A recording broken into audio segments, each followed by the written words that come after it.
Time हमने chapter start करा था प्रोबेबिलिटी का। आज हम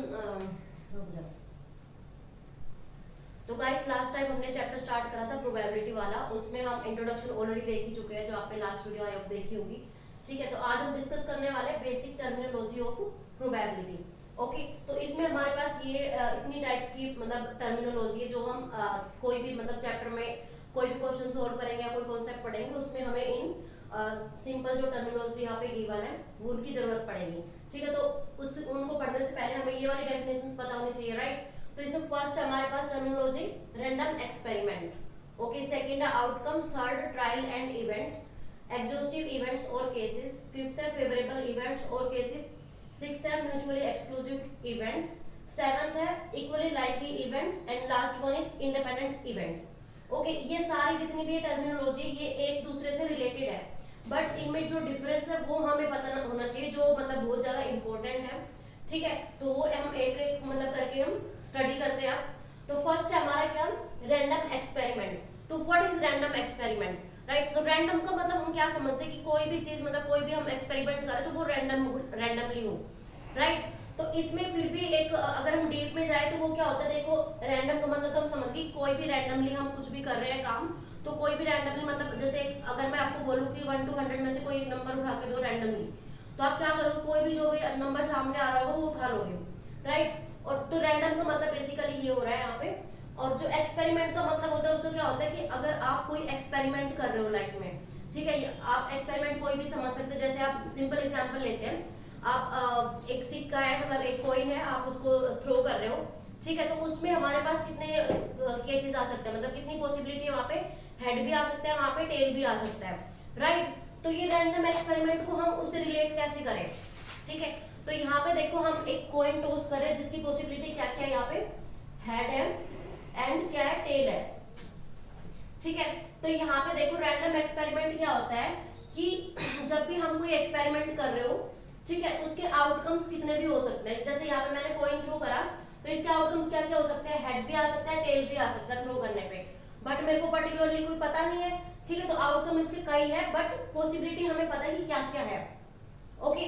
तो इसको हम बोलते हैं रैंडम एक्सपेरिमेंट, ओके। तो अब एक बार डेफिनेशन के थ्रू भी हम देख लेते हैं कि क्या इसकी प्रॉपर डेफिनेशन है वर्डिंग में। Okay, so let's start. तो गाइस अब देखते हैं इसकी डेफिनेशन क्या है रैंडम एक्सपेरिमेंट की। तो if in each trial of an experiment conducted under identical conditions, ठीक है, मतलब कोई भी हम ट्रायल कंडक्ट कर रहे हैं मतलब एक्सपेरिमेंट का, ठीक है, तो उसमें क्या होता है, the outcome is not unique. जैसे हम एग्जांपल लेके चल रहे थे कॉइन का, उसको हमने थ्रो करा, ठीक है, उसके कितने पॉसिबल आउटकम्स हैं, हेड एंड टेल, राइट। तो पॉसिबल आउटकम तो हो गई है। अब इन दोनों में से कोई भी आ सकता है, यूनिक मतलब कि कोई एक ही पर्टिकुलर इवेंट जो हमें पता हो कि वही मतलब आउटकम आने वाला है हमारे पास, ठीक है। तो यहाँ पे मेरे पास पॉसिबल आउटकम है दो, हेड एंड टेल। तो इसमें क्या हो गया, outcome is not unique, right. So but may be any one of the possible outcome then such an experiment is called a random experiment, okay. तो यहाँ पे क्या बोल रहे हैं कि आउटकम उसके यूनिक नहीं होने चाहिए। यूनिक तो हमें यहाँ पे देखो है ही नहीं, हमारे पास दो पॉसिबल आउटकम है, हेड एंड टेल, और फिर इसमें से कोई एक रिजल्ट हमारे पास आना चाहिए, मतलब कि एक हेड आएगा थ्रो करने पे या फिर टेल आएगा, ठीक है। तो इस टाइप की जो प्रोबेबिलिटी होती है, मतलब ये इन टाइप के जो एक्सपेरिमेंट होते हैं हमारे पास, उसको बोलते हैं हम क्या, रैंडम एक्सपेरिमेंट, ओके। तो इसमें हम एग्जाम्पल ले सकते हैं, throwing a coin,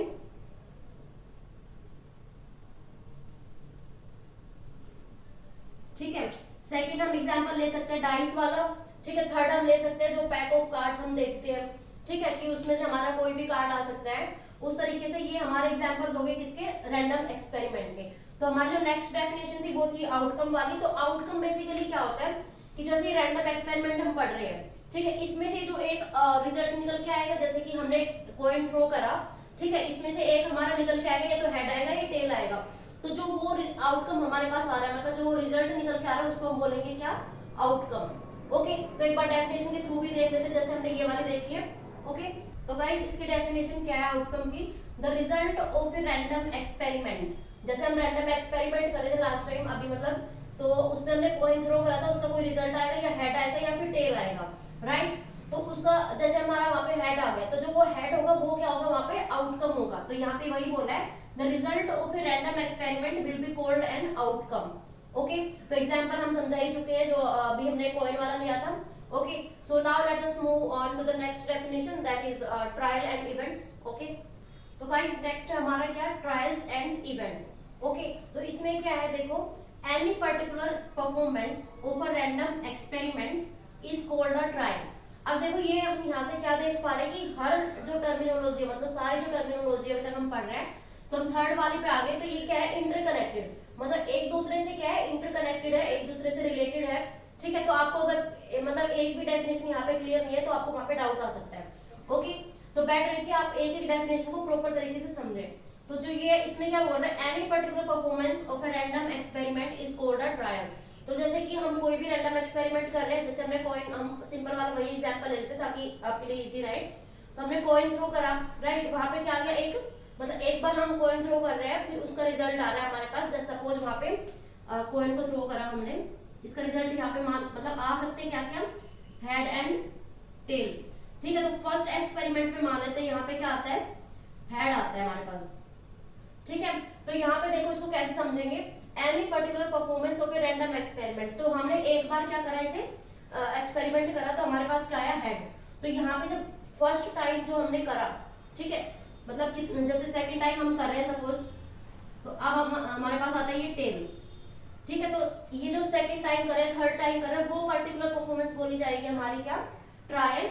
एंड इसके जो आउटकम्स आएंगे, देखो यहाँ पे वही है, एंड आउटकम और combination of outcomes are termed as events.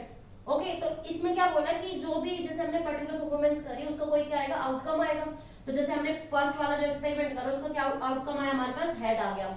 Second का करा तो क्या आ गया, हमारे पास टेल आ गया। तो इसको हम एक ब्रैकेट में भी लिख सकते हैं, सपोज इसको मैं डिनोट कर रही हूँ एच से और इसको कर रही हूँ टी से।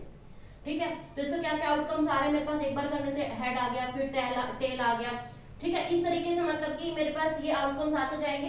तो ये जो पॉसिबल आउटकम मतलब जो टर्म्स मेरे पास आ रही है, ये वाली कॉम्बिनेशन मतलब एक्सपेरिमेंट करके, ठीक है, तो वो मेरा जो आउटकम बोला जाएगा, कॉम्बिनेशन भी बोल सकते हैं। कॉम्बिनेशन मतलब कि एक से ज्यादा अगर हमारे पास आउटकम्स हम ले रहे हैं, या फिर पर्टिकुलर कोई जो आउटकम आता है उसको भी हम बोल सकते हैं। ठीक है, उसको हम क्या बोलेंगे, इवेंट्स, राइट। अब देखो यहाँ पे मेरे पास, मैं टाइल्स का भी एग्जांपल ले सकती हूँ, तो उसमें मेरे पास कितने नंबर्स होते हैं, 1 to 6, 1 2 3 4 5 एंड 6। ठीक है, ये टाइल्स के हमारे पास नंबर होते हैं। तो यहाँ पे पॉसिबल आउटकम तो कितने हो जाएंगे मेरे पास, सारे हो जाएंगे, कितने भी मतलब नंबर थ्रो करने पे आ सकते हैं मेरे पास, राइट। तो यहाँ पे जो हम पर्टिकुलर कोई कर रहे हैं इसमें एक्सपेरिमेंट, उसको बोलेंगे क्या, ट्रायल। और जो आउटकम निकल के आएगा उसको क्या बोलेंगे हम, इवेंट्स। एक पर्टिकुलर वहां पे भी आउटकम हो सकते हैं, या फिर कॉम्बिनेशन ऑफ आउटकम हम लेते हैं, तो वो भी यहाँ पे क्या हो सकता है, राइट। तो ये हो गया हमारा ट्रायल्स एंड इवेंट्स। अब नेक्स्ट डेफिनेशन देखते हैं। Okay guys, one more thing यहाँ पे, तो देखो अगर हम पर्टिकुलर जैसे इसमें हमारा सपोज एक बार थ्रो करने पे टाइल्स को एक हमारा आउटकम आता है सपोज 5। ठीक है, मतलब इन नंबर्स में से एक बार आ गया हमारे पास 5, तो इसको हम बोलेंगे, अगर हम केवल एक ही आउटकम की बात कर रहे हैं तो वहां पे हम बोलेंगे क्या, इसको सिंपल इवेंट। क्या बोलेंगे, सिंपल इवेंट्स। बट सपोज हम कई एक्सपेरिमेंट मतलब कई ट्रायल्स कर रहे हैं यहाँ पे, और फिर हमारे पास आउटकम भी अलग अलग हो जाएंगे सारे, मतलब कॉम्बिनेशन अगर हम लेते हैं, तो सपोज एक बार आता है 5, फिर दूसरी बार आता है 6, फिर आता है 2, फिर आता है 4। तो ये जो हो गए मेरे पास कई सारे इसमें क्या आ गए, आउटकम्स आ गए। तो इसको हम क्या बोलेंगे फिर, कंपोजिट इवेंट। ठीक है, कंपोजिट भी बोल सकते हैं या फिर कंपाउंड इवेंट्स भी बोल सकते हैं। तो ये हमारे पास दो टर्मिनोलॉजी और डिफाइन होती है इसी के सब में हम अगर हम बोले तो, ठीक है, ट्रायल एंड इवेंट्स के अंदर ही। Okay, so now let us move on to the next definition. So guys, our next term is exhaustive events और cases. ठीक है, तो इसमें क्या होता है, देखो इसमें केसेस से ही पता चल रहा है कि टोटल नंबर ऑफ जो केसेस मतलब क्या होता है, कितने पॉसिबल मतलब मेरे पास केसेस हो सकते हैं किस चीज के। जैसे मैं वही एग्जांपल लेती हूँ कॉइन वाला। ठीक है, तो कॉइन को जब हम थ्रो करते हैं तो वहां पे मेरे पास दो ही केसेस आ सकते हैं, मतलब दो ही पॉसिबल जो मैं बोल सकती हूँ आउटकम्स। क्या क्या आ सकते हैं वहां पे, एक हेड और दूसरा क्या आ सकता है, टेल। ठीक है, तो यहाँ पे कितने हो गए मेरे पास, मतलब पहले डेफिनेशन रीड कर लेते हैं एक बार। The total number of possible outcomes of a random experiment is known as the exhaustive events or cases. ठीक है, तो मतलब यहाँ पे और लगे तो इसका मतलब है कि एग्जॉस्टिव इवेंट्स और केसेस मेरे पास एक ही बात होती है। ओके, तो ये तो आप समझ गए होंगे अच्छी तरह से कि the total number of possible outcomes of a random experiment. तो जब हम कॉइन को थ्रो करें तो यहाँ पे मेरे पास दो ही पॉसिबल आउटकम है, या तो हेड आ सकते हैं या टेल आ सकता है। तो टोटल यहाँ पे कितनी पॉसिबिलिटी हुई मेरे पास, दो हो गई। कौन कौन सी, एक हेड की और एक टेल की। ठीक है, तो इस तरह के जो यहाँ पे तो टोटल एग्जॉस्टिव केसेस यहाँ पे कितने हो गए मेरे पास, दो, राइट। अगर मैं अब करती हूँ डाइस की बात, तो डाइस में मेरे पास कितने नंबर्स पॉसिबल आ सकते हैं वहां पे, मतलब कितने नंबर तक होते हैं, 1 2 3 4 5 एंड 6 तक। ठीक है, तो इनमें से मैं किसी को भी थ्रो करती हूँ, मतलब डाइस को थ्रो करती हूँ, तो कोई भी मेरे पास आ सकता है। ठीक है, 1 भी आ सकता है, 2 भी आ सकता है, 3 भी आ सकता है, 4 भी, 5 भी, 6 भी। ठीक है, तो यहाँ पे ये हो गया मेरा क्या, मतलब कितने पॉसिबल केसेस बन गए यहाँ पे, 6। ठीक है, तो इस टाइप के जो मतलब इस टाइप के जो एक्सपेरिमेंट होते हैं मेरे पास, आउटकम की अगर मैं बात करती हूँ, पॉसिबल आउटकम की, या फिर मैं केसेस की बात करती हूँ, तो उसको हम बोलते हैं एग्जॉस्टिव इवेंट्स या फिर केसेस। ठीक है, अब नेक्स्ट जो डेफिनेशन है वो मेरी क्या है यहाँ पे, फेवरेबल आउटकम्स। क्या है यहाँ पे, फेवरेबल आउटकम्स, या फिर इसको बोल सकते हैं हम केसेस भी। ठीक है, तो इसमें क्या होता है, देखो एक चीज का डिफरेंस आ रहा है यहाँ पे, कि यहाँ पे क्या था, एग्जॉस्टिव इवेंट्स। ठीक है, और यहाँ पे क्या आ रहा है मेरे पास, फेवरेबल आउटकम्स। ठीक है, तो इसमें क्या होता है कि फेवरेबल का मतलब हम क्या समझ रहे हैं, फेवरेबल मतलब कि जो किसी चीज के फेवर में हो। ठीक है, तो जैसे मेरा एक क्वेश्चन है यहाँ पे कि एक डाइस मैंने थ्रो करी है। ठीक है, यहाँ पे मेरे को प्रोबेबिलिटी निकालनी है कि आप इवन नंबर्स की प्रोबेबिलिटी निकालो यहाँ पे। ठीक है, तो इवन नंबर यहाँ पे क्या क्या हो जाएंगे, 2 4 एंड 6। ठीक है, ये 3 नंबर हो जाएंगे इवन नंबर्स। ठीक है, तो मैंने किसके फेवर में निकाला है यहाँ पे, इवन नंबर्स के फेवर में। तो ये क्या हो गया, इसके रिलेटेड तो यहाँ पे पॉसिबल आउटकम्स कितने हो गए, इवन नंबर्स के रिलेटेड में रेफरेंस में 3 हो गए पॉसिबल आउटकम। ठीक है, तो इसको हम बोलते हैं क्या, फेवरेबल आउटकम्स, राइट। तो आई होप आपको ये एग्जांपल क्लियर हो गया होगा। अब इसकी प्रॉपर डेफिनेशन भी देख लेते हैं एक बार क्या होती है। ओके, सो गाइस ये क्या है, अब इसकी डेफिनेशन देखते हैं फेवरेबल इवेंट्स की। तो यहाँ पे देखो, the number of cases favourable to an event is a trial. मतलब जो मैंने अभी आपको एग्जांपल के थ्रू बताया कि जैसे कोई हम डाइस थ्रो कर रहे हैं। ठीक है, वहां पे मैं बोलूँ कि आप इवन नंबर्स के रिस्पेक्ट में मेरे को आउटकम्स निकाल के दो। ठीक है, तो वहां पे टोटल पॉसिबल केसेस कितने, मतलब आउटकम्स कितने आ सकते हैं, 1 2 6 में 2 4 6 इवन नंबर्स होते हैं। तो total number of exhaustive cases यहाँ पे कितने हो गए, मतलब पॉसिबल आउटकम अगर मैं बोलूँ 3 हो गए। और किसके फेवर में ले रहे हैं हम, किसी मतलब एक पर्टिकुलर में डिफाइन करते हैं कि इवन नंबर के रिस्पेक्ट में लो आप। ठीक है, तो उसके फेवर में हो गया इवन नंबर्स के में। ठीक है, तो उसको हम क्या बोलते हैं, फेवरेबल इवेंट्स। ठीक है, तो एक बार ये रीड करते हैं, the number of cases favourable to an event is a trial is a number of outcomes which entail the happening of the event. Okay, so I hope ये डेफिनेशन आपको clear हो गई होगी। अब जैसे मैंने आपको लास्ट एग्जांपल समझाया था कॉइन के थ्रू, ठीक है, या सॉरी डाइस के थ्रू।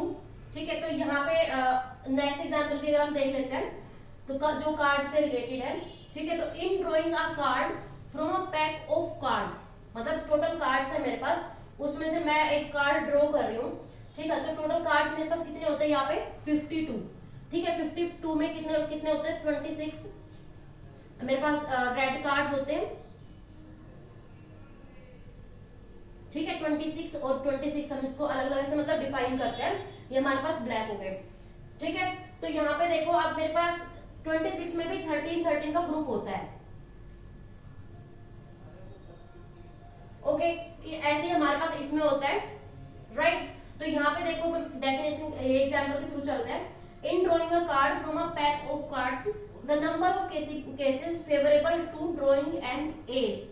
ठीक है, तो एस क्या होता है, एक जैसे 1 to 30 नंबर हमारे पास बेसिकली होना चाहिए। ठीक है, बट इसमें क्या होता है, कार्ड्स में जो फर्स्ट नंबर होता है वो नहीं होता, वो फिर कहाँ से स्टार्ट होता है हमारा, 2 से लेके। ठीक है, 2 से लेके हमारे ये 13 तक भी नहीं होता, उसके बाद हमारे पास किंग क्वीन वगैरह ये आ जाते हैं। ठीक है, तो ये हो गया हमारे पास 2 से लेके, तो जो फर्स्ट नंबर होता है उसको हम डिफाइन करते हैं एज एन एस। ठीक है, तो आपने भी कार्ड्स वगैरह देखे होंगे।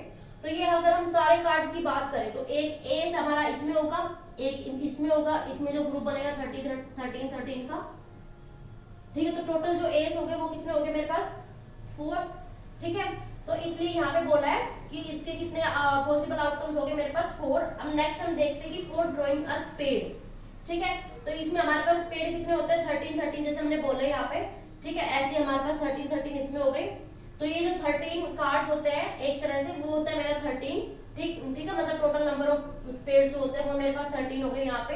And for drawing a red card, red 2 बार लिख दिया यहाँ पे, ठीक है, for drawing a red card, तो ये मेरे पास देखो रेड मतलब 26 ही मेरे पास कितने होते हैं रेड कार्ड होते हैं, 26 मेरे पास होते हैं ब्लैक, ठीक है। तो टोटल 26 कार्ड्स वो कितने हो गए, मतलब टोटल जो रेड कार्ड्स है वो कितने हो गए 26, ठीक है। तो जो इसके जो आउटकम्स आएंगे वो कितने आ गए रेड कार्ड के 26, ओके। तो ये होता है मेरे पास क्या फेवरेबल इवेंट्स, और या फिर हम बोल सकते हैं केसेस, राइट। अब हम देखते हैं नेक्स्ट डेफिनेशन, मतलब नेक्स्ट टर्मिनोलॉजी ऑफ प्रोबेबिलिटी।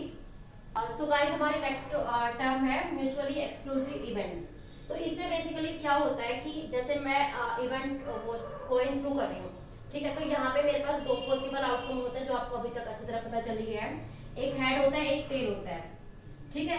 तो यहाँ पे अगर मैं कॉइन थ्रो कर रही हूँ तो हेड भी आ सकता है टेल भी आ सकता है, जैसे मैंने एक बार थ्रो करा, ठीक है, तो एक बार आ गया मेरे पास हेड, ठीक है। अब नेक्स्ट टाइम जब मैं ड्रॉ कर रही हूँ, ठीक है, तो वो भी इन दोनों में से कुछ ना कुछ आएगा, या तो हेड आएगा या फिर टेल आएगा, ठीक है। तो दोनों तो एक साथ आ नहीं सकते, राइट। तो वो मेरा बेसिकली क्या होता है म्यूचुअली एक्सक्लूसिव इवेंट्स, राइट। अब मैं यहाँ पे उसका भी एग्जांपल ले सकती हूँ, डाइस का भी एग्जांपल ले सकती हूँ, जिसमें मेरे पास नंबर कहाँ से कहाँ तक होते हैं 1 से लेके 6 तक, ठीक है। तो मैं ड्रॉ कर रही हूँ, इसमें कोई भी नंबर आ सकता है, 2 भी आ सकता है, 3 भी आ सकता है, 4 भी, 5 भी, 6 भी, कोई भी नंबर आ सकता है थ्रो करने पे, ठीक है। तो मतलब बट यहाँ पे 2 नंबर एक साथ नहीं आ सकते, मतलब जैसे मैं मान लो कि 2 और 3 थ्रो करने पे एक साथ आ जाएंगे तो वो तो पॉसिबल है ही नहीं, राइट। तो यहाँ पे क्या है कि केवल एक ही नंबर मेरे पास एक आ सकता है, दूसरा मतलब 2 यहाँ पे पॉसिबल 2 आउटकम्स एक साथ नहीं आ सकते, राइट। तो उसको मैं क्या बोल रही हूँ यहाँ पे म्यूचुअली एक्सक्लूसिव इवेंट्स। तो एक बार डेफिनेशन में पढ़ लेते हैं।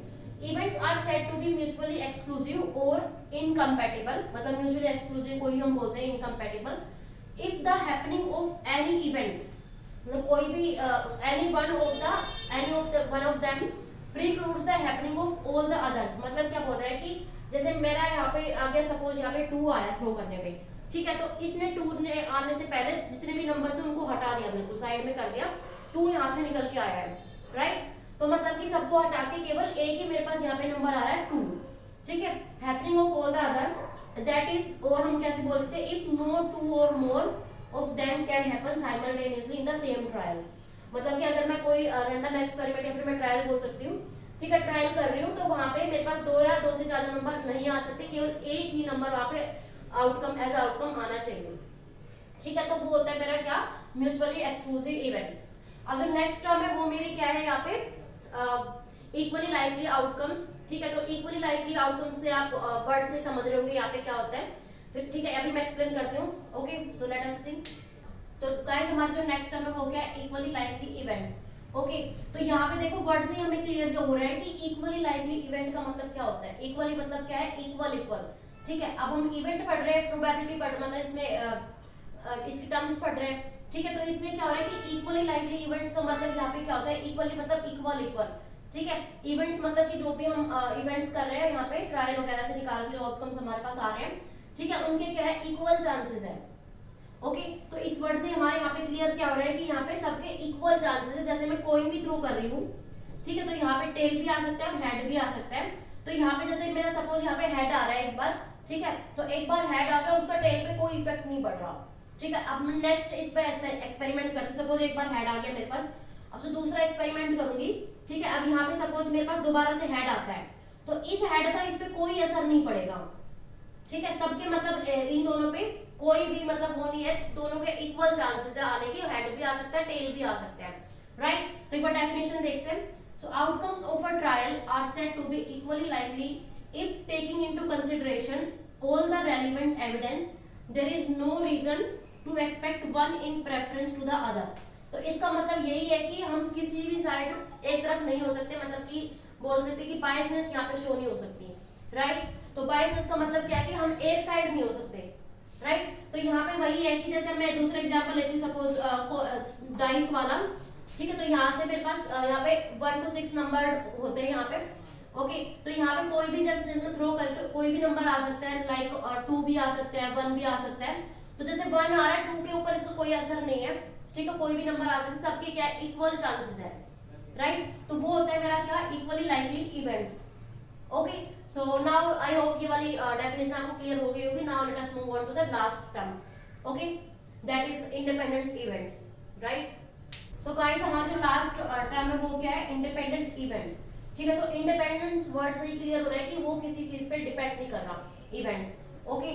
तो यहाँ पे वही है, जैसे हम एग्जांपल ले रहे थे उसका डाइस का, या फिर हम बोल दे सकते एग्जांपल कॉइन वाला, ठीक है। जैसे हमारे पास टेल आया तो टेल का वहाँ पे हेड पे कोई असर नहीं पड़ रहा है पहले वाले इवेंट में, सॉरी मतलब जैसे हम एक कॉइन थ्रो कर रहे हैं तो सपोज फर्स्ट थ्रो पे कितना आ रहा है मेरे पास, हेड। सेकंड थ्रो पे सपोज यहाँ पे फिर से हेड आ रहा है, थर्ड थ्रो पे भी मैंने बोल दिया यहाँ पे टेल आ रहा है सपोज, ठीक है। तो यहाँ पे जो सेकंड थ्रो पे आया हेड, इसका इससे कोई मतलब नहीं है, ठीक है, किसी से मतलब नहीं है। अगर मैं थर्ड की बात करती हूँ तो इसका फर्स्ट से और सेकंड से कोई मतलब नहीं है, तो उसको हम बोलते हैं इंडिपेंडेंट इवेंट्स, ठीक है। ऐसे हम सेम सिमिलरली हम एग्जांपल ले सकते हैं डाइस वाला। तो वहां पे डाइस में कोई भी आउटकम आ रहा है एक बार, जैसे 2 नंबर आ रहा है, ठीक है। तो 2 से पहले सपोज कोई भी आउटकम आए होंगे, 3 आया होगा, 4 आया होगा, तो उसका उससे कोई लेना देना नहीं है, तो उसको हम बोलते हैं इंडिपेंडेंट इवेंट्स, ओके। तो यहाँ पे वही है, several events are said to be independent if the happening or non-happening of an event is not affected by the supplementary knowledge concerning the occurrence of any number of the remaining events। तो मतलब इसका वही है जो मैंने अभी आपको explain कर दिया, ओके। तो आई होप ये हमारी लास्ट वाली डेफिनेशन थी, लास्ट टर्म थी किसकी, प्रोबेबिलिटी की, ठीक है। तो आई होप आपको सारी टर्म्स क्लियर हो गई होगी। अब नेक्स्ट हम स्टार्ट करते हैं नेक्स्ट लेक्चर से, जो कि है I think classical definition of the probability, okay, और इसकी लिमिटेशंस हैं। तो आई होप आपको ये लेक्चर आज का क्लियर हो गया होगा। अगर कोई डाउट आता है तो आप कमेंट्स कर ही सकते हैं, ओके। सो मिलते हैं नेक्स्ट वीडियो में, बाय बाय, टेक केयर।